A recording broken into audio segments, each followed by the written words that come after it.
আসসালামু আলাইকুম। আজকে যে কাজগুলো করেছি এগুলোর তার ভাঙা অংশ। আলহামদুলিল্লাহ আজকে ইনকামটা ভালোই ছিল, সারাদিন ব্যস্ত।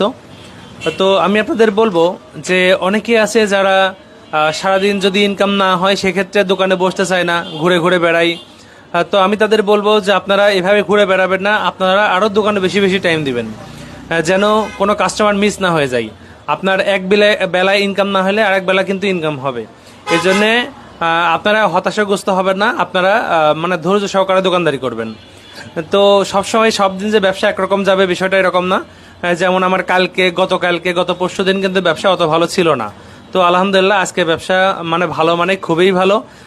সব কাজ করতে যে অনেক বেশি বেশি মাল লাগবে, ডিসপ্লে লাগানো লাগবে এমন কোনো কথা নাই। এমনও অনেক কাজ আছে 1 টাকাও খরচ নাই, কিন্তু আমরা আমাদের মেধা দিয়ে কিন্তু করে ফেলতে পারি। সেসব কাজে কিন্তু আবার মানে বিল বেশি হয়। একটা ডিসপ্লে লাগানো, একটা টাচ লাগানো, এগুলোতে আর কয় টাকায় বা বিল হয় বলেন।